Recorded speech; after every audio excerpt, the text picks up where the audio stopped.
आदाब, नमस्कार। वसीम अख्तर और आप देख रहे हैं द लीडर हिंदी। यूपी के जिला बरेली में कुछ चौंकाने तो कुछ हिला देने वाली वारदात सामने आई है। कोर्ट से 9 साल पुराने एक मामले में सबक देने वाला फैसला आया है। 15 साल की छात्रा के साथ एक गंदी हरकत कोचिंग संचालक के लिए 10 साल सलाखों में रहने का सबब बन गई। बताएंगे कि शहर का ये कोचिंग संचालक कौन है और उसने नाबालिग छात्रा के साथ क्या किया था। चीनी की मिठास में महंगाई ने कड़वाहट घोल दी है। उसे लेकर कलेक्ट्रेट में आपात बैठक हुई। थोक विक्रेताओं के गोदाम चेक कर लिए गए हैं। व्यापारी नेताओं ने 5 किलो चीनी गरीबों को मुफ्त दिए जाने की मांग उठा दी है। आला अफसरों को वीडियो कॉन्फ्रेंसिंग के जरिए सीएम योगी आदित्यनाथ ने भी निर्देश दिए हैं। बाइक चुराकर खंडर में छिपाने वाला एक शातिर गैंग बेनकाब हुआ है। दोपहर बाद बिरभा सिनेमा के सामने वाला पेट्रोल पंप धुआं दिखा। पानी की एक बड़ी फैक्ट्री पर छापा मारकर 4000 बोतल सील करने के साथ उत्पादन भी रोका गया है। वजह क्या रही ये भी बताएंगे। कहां नागिन की तरह बंदर अपने बच्चे की मौत का बदला ले रहे हैं। खबरें और भी हैं, आइए सभी से रूबरू कराते हैं। बच्चे की मौत पर इंतकाम ले रहे बंदरों के झुंड। नागिन के इंतकाम के बारे में सुना होगा। इस पर फिल्म भी बन चुकी है। दिखाया जा चुका है कि किस तरह नाग को मारने का बदला नागिन लेती रही है। कुछ ऐसे ही गुस्से में मोहल्ला बांधखाना बगिया में बंदर दिखाई दे रहे हैं। यहाँ करीब 1 महीने पहले छत से गिरने के बाद बंदर के एक बच्चे की मौत हो गई थी। यहाँ रहने वाले जवेद मुस्तफ़ा का कहना है कि तब वन विभाग को सूचना दी थी कि बच्चे की मौत होने से बंदर उत्पात मचा रहे हैं, उसकी बॉडी को यहाँ से हटवा दिया जाए, लेकिन सुनवाई नहीं हुई। इससे रोजाना ही बंदरों के झुंड यहाँ डटे रहते हैं। 15 दिन पहले बुटीक चलाने वाली महिला नाजरीन 40 साल को काट लिया था। उनके हाथ में जख्म बन गया, उन्हें अस्पताल जाकर इलाज कराना पड़ा था। अब 53 साल की गुलशन मुस्तफ़ा पर हमला बोल दिया, तब जबकि वो सुबह 6 बजे छत पर ठंडी हवा का मजा लेने के लिए चढ़े थे। छत पर चढ़ते ही बंदरों के झपटने पर वो भागने लगे तो उनकी पीठ पर बंदरों ने दांत गड़ो दिए। इससे वो गिर पड़े। उनकी चीखों पर उनके बेटे दौड़ आए। जैसे तैसे बंदरों को भगाकर पिता की जान बचाई। जवेद मुस्तफ़ा का कहना है कि बंदर के बच्चे का शव कंकाल बन चुका है, लेकिन बंदर उसके इर्द गिर्द ही मंडराते रहते हैं। आसपास की छतों पर अगर कोई दिखाई दे जाए तो हमला कर रहे हैं। छत पर कपड़े सुखाने के लिए महिलाएं डर के सबब नहीं जा रही हैं। बच्चों को भी छत पर खेलने से रोक दिया गया। यहाँ रहने वाले लोगों का कहना है कि नगर निगम को इस तरफ ध्यान देना चाहिए, वरना किसी दिन कोई बड़ा हादसा हो सकता है। चीनी की बढ़ती कीमतों से मच गई खलबली। 45 रुपए से बढ़कर चीनी 60 से 65 रुपए किलो तक पहुंच गई है। बाशिंदों के बीच इसे लेकर बेचैनी के बाद खलबली मची है। कलेक्ट्रेट में डीएम अविनाश सिंह ने संबंधित अफसरों के साथ मीटिंग करके चीनी के दामों पर अंकुश लगाने को लेकर विचार किया। तय किया कि कोई भी थोक विक्रेता केंद्र सरकार की गाइडलाइन के मुताबिक 400 मीट्रिक टन से ज़्यादा चीनी का स्टॉक नहीं कर सकता। उन्हें यह भी निर्देश दिए गए किसी भी फुटकर विक्रेता को पूर्व की मांगों से ज़्यादा चीनी नहीं देंगे। किसे कितनी चीनी बेची है उसके लिए रजिस्टर भी मेंटेन करना होगा। इसी बीच डीएसओ मनीष कुमार सिंह ने टीम के साथ थोक फुटकर विक्रेताओं के गोदाम चेक किए, स्टॉक रजिस्टर जांचा। 4000 क्विंटल से अधिक स्टॉक मिलने पर कार्रवाई की चेतावनी दी। हालांकि निर्धारित मात्रा से अधिक चीनी का स्टॉक कहीं नहीं मिला। डीएसओ ने बताया कि चीनी की कोई कमी नहीं है। अपील की है कि चीनी की कमी से संबंधित अफवाह पर ध्यान न दें, अनावश्यक खरीदारी कर भंडारण न करें। चेतावनी दी है कि अफवाह फैलाने वालों पर भी कार्रवाई होगी। इस बीच उत्तर प्रदेश उद्योग व्यापार मंच ने कलेक्ट्रेट पहुंचकर चीनी समेत दूसरी चीजों की अचानक कीमतें बढ़ने पर चिंता जताई। चीनी महंगी होने के साथ सभी का बजट गड़बड़ा गया है। मांग उठाई कि गरीब परिवारों को हर माह राशन की दुकान से 5 किलो मुफ्त चीनी दिलाई जाए। इस दौरान जिलाध्यक्ष राजेश अग्रवाल, जिला महामंत्री फुरकान शमसी, जिला कोषाध्यक्ष प्रथमेश गुप्ता, महानगर अध्यक्ष सैयद गौहर अली, महानगर महामंत्री सतीश भसीन और महानगर कोषाध्यक्ष हरिओम अग्रवाल शामिल रहे। देखिए, उत्तर प्रदेश उद्योग व्यापार मंच जो व्यापारियों की लड़ाई लड़ता है, उसके बैनर तले हम लोग आज जिलाधिकारी महोदय को ज्ञापन देने आए हैं। हमारे महानगर अध्यक्ष सैयद गौहर अली जी हैं, युवा के अध्यक्ष हैं, सभी लोग यहाँ हैं, प्रमुख पदाधिकारी। विषय ये है कि इस सरकार के द्वारा आए दिन चीजों की महंगाई चरम पे कराई जाती है। चाहे वो पहले गैस हो, पेट्रोल डीजल हो, दालें हो, और अब वर्तमान में आप देख रहे हैं कि सरकार की गलत नीतियों के कारण चीनी की दरें पिछले 20 दिन में करीब 40 रुपए से 70 रुपए पहुंच चुकी हैं। तो आम आदमी का जीना मुश्किल हो गया है और व्यापारियों के व्यापार में प्रभाव पड़ रहा है। व्यापारियों को गलत निगाह से देखा जा रहा है। तो हम आज जिलाधिकारी महोदय से कहने आए हैं, सरकार की जो गलत नीति है एथेनॉल बनाने की, जिसके कारण पर्यावरण को भी खतरा है और वाहन स्वामियों के व्हीकल खराब हो रहे हैं। इसके अतिरिक्त चीनी का उत्पादन कम हो रहा है। ऐसा लगता है सरकार कोई इस विषय पे काम नहीं कर रही है, और अगर सरकार निर्यात बंद कर देगी तो हमारा आयात और बढ़ जाएगा। वहाँ डेफिसिट जो होगा वो भी तो देश का ही नुकसान है।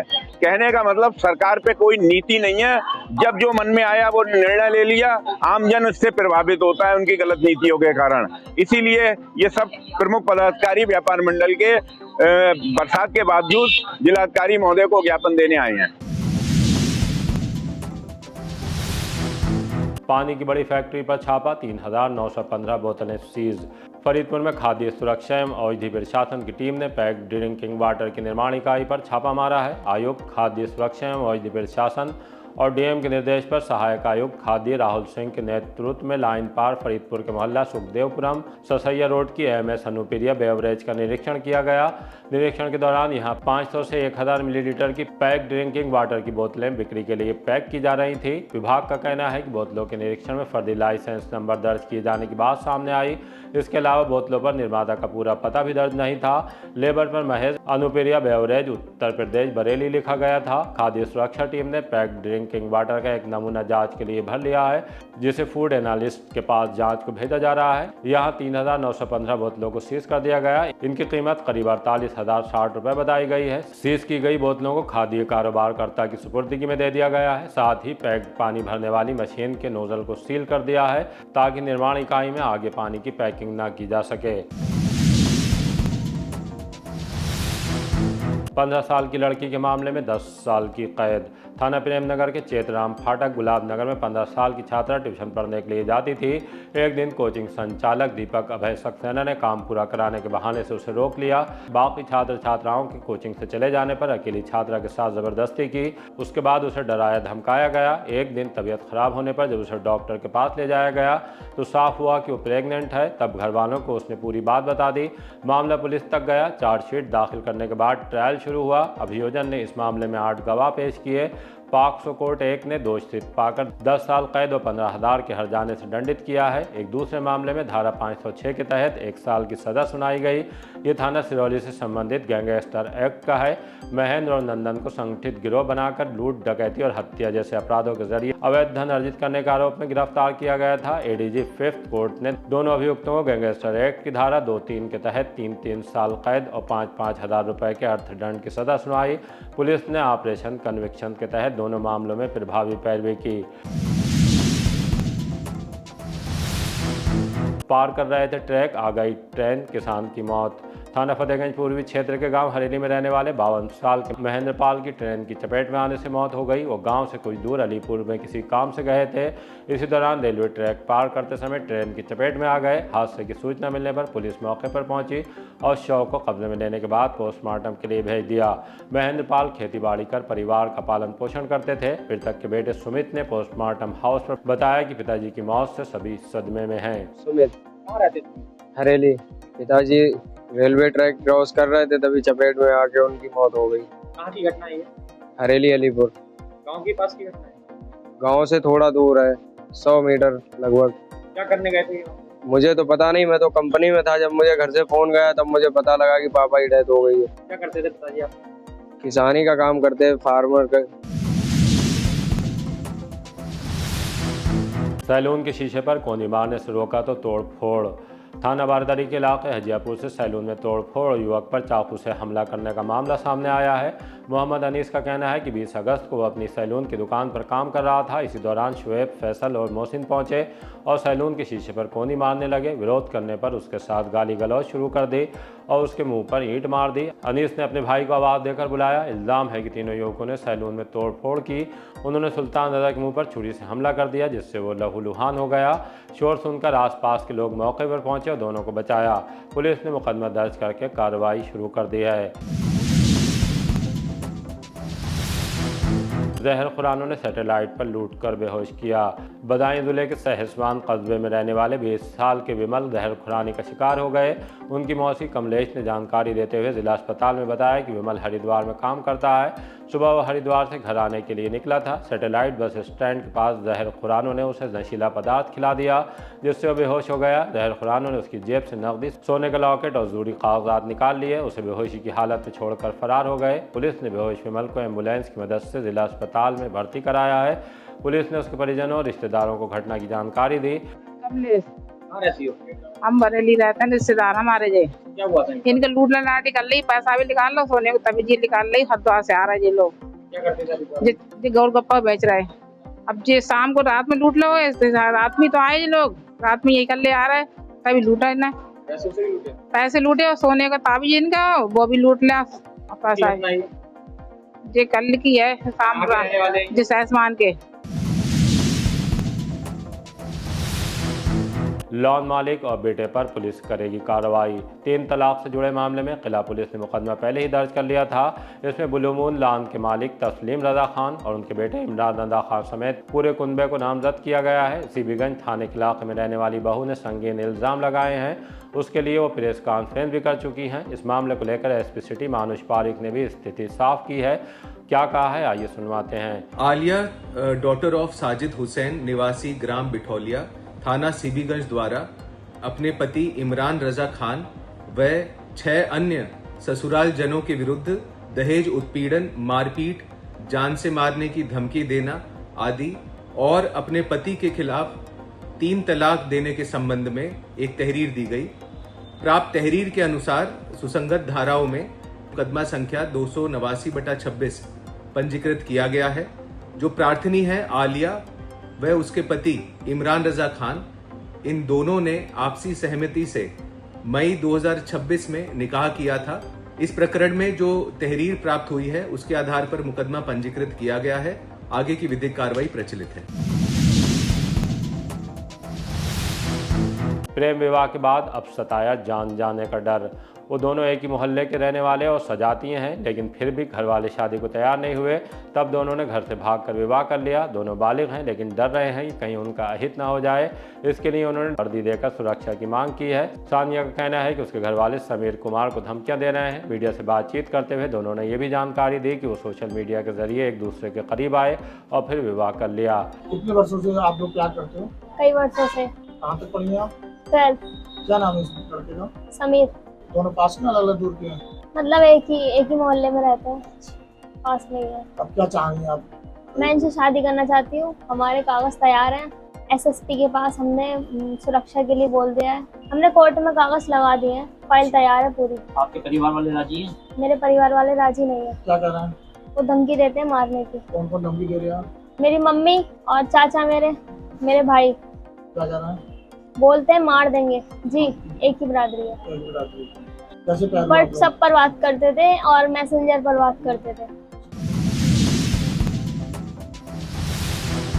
अचानक आग लगने की सूचना से किस पेट्रोल पंप पर मचा हड़कंप। पिरवा सिनेमा के सामने इंडियन ऑयल के पेट्रोल पंप पर आज फायर सेफ्टी को लेकर मॉक ड्रिल आयोजित की गई। मॉक ड्रिल के दौरान अचानक पेट्रोल डीजल की मशीन में आग लगने की सूचना दी गई। इसके बाद पेट्रोल पंप पर मौजूद कर्मचारियों ने तुरंत मोर्चा संभाला और वहां रखे फायर एक्सटिंग्विशर सिलेंडर की मदद से आग बुझाने का अभ्यास किया।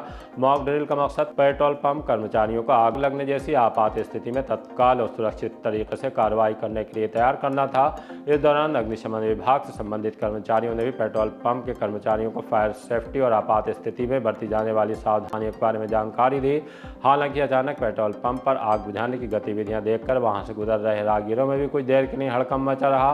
कई लोग किसी बड़ी घटना की आशंका जताने लगे। बाद में लोगों को जानकारी हुई तो पेट्रोल पंप पर वास्तविक आग की घटना नहीं हुई थी, बल्कि ये फायर सेफ्टी को लेकर आयोजित की गई मॉक ड्रिल थी। सीएम योगी ने क्या दिए बरेली के अफसरों को निर्देश। मुख्यमंत्री योगी आदित्यनाथ वीडियो कॉन्फ्रेंसिंग के जरिए ADG Bareilly zone Ramit Sharma, commissioner Shambhu Kumar, DIG Ajay Kumar सानी, DM Avinash Singh, SSP Anurag Arya, CDO Devyani समेत जिले के प्रमुख अधिकारियों से रूबरू हुए। विभिन्न महत्वपूर्ण बिंदुओं पर आवश्यक दिशा निर्देश दिए। मुख्यमंत्री से मिले निर्देशों के बाद उनका क्रियान्वयन सुनिश्चित कराने के लिए अधिकारियों ने मातहतों को कार्रवाई सुनिश्चित करने के निर्देश दिए। अधिकारियों ने शासन की प्राथमिकताओं के अनुरूप कार्य करते हुए सभी आवश्यक कार्यों को निर्धारित समय सीमा में पूरा करने के लिए कहा है। इस दौरान विभागीय कार्यों की प्रगति और जनहित से जुड़े मामलों में तेजी लाने पर भी जोर दिया गया। खंडहर में मिली पुलिस को चोरी की 5 बाइकें। देवरानिया पुलिस ने चेकिंग के दौरान 2 युवकों को गिरफ्तार करने के बाद उनकी निशानदेही पर खंडहर नुमा मकान से चोरी की 5 बाइक बरामद की हैं। इन्हें विभिन्न जगहों से उठाया गया था। एक ऐसा गैंग बेनकाब हुआ है जो नंबर प्लेट के साथ चेसिस नंबर बदलकर चोरी की बाइक बेचने में लगा था। अपने लिए भी उसने एक मॉडिफाइड बाइक बना रखी थी जिससे वो बाइक चुराने के लिए जाते थे। उनसे मास्टर की के साथ चाबियों का एक गुच्छा भी मिला है। इस गैंग के बारे में और ज्यादा जानकारी के लिए आइए आपको सीओ बहेड़ी अरुण कुमार सिंह के पास लिए चलते हैं। थाना देवरनिया पुलिस द्वारा कल दिनांक 21 तारीख की देर रात्रि में एक शातिर वाहन चोरों के गैंग को गश्त के दौरान चेकिंग के दौरान पकड़ा गया है। इनके नाम शान आलम, फुरकान और छोटे हैं, जिसमें से शान आलम मौके से फरार हो गया है। छोटे और फुरकान गिरफ्तार हैं। इनके कब्जे से कुल 5 मोटरसाइकिलें चोरी की अब तक बरामद हुई हैं, जिनमें से एक मोटरसाइकिल थाना देवरनिया से संबंधित है। अन्य गाड़ियों को भी ट्रेस किया जा रहा है। इसके अतिरिक्त इनके पास एक मोबाइल फ़ोन और करीब 2000 रुपये भी बरामद हुए हैं। पकड़े गए चोर शातिर किस्म के हैं। इनके पूर्व से भी इनके ऊपर कई सारे मुकदमे दर्ज हैं। इनके द्वारा की गई अन्य घटनाओं के बारे में इनसे विस्तृत पूछताछ कर आवश्यक विधिक कार्रवाई की जा रही है। झमाझम बारिश से राहत, जल भराव से दुश्वारी। सुबह जब सूरज के तेवर तीखे होने लगे तो उसके बाद अचानक आसमान पर काली घटाएं छा गईं। काफ़ी देर तक ज़ोरदार बारिश हुई, इससे तापमान नीचे आ गया। लोगों को गर्मी से राहत मिल गई, लेकिन कई इलाकों में जल भराव से दुश्वारी भरे हालात का सामना करना पड़ा। मलूकपुर, बदरिया, दरगाह हजरत से टक्कर की पुलिया, भवनपुरी, Hajiyapur, Subhash Nagar, Hartmann, inter college, पुराना शहर के कई मोहल्लों और कॉलोनियों तक में जल भराव का नज़ारा देखने को मिला है। इसी तरह के ताज़ा अपडेट जानने के लिए देखते रहिए द लीडर हिंदी। विदा लेने से पहले हमारी आपसे गुजारिश है कि हमारी रिपोर्टिंग पसंद आ रही है तो खबरों को शेयर कीजिए और हमारे चैनल को सब्सक्राइब करके हमारा हौसला ज़रूर बढ़ाइए।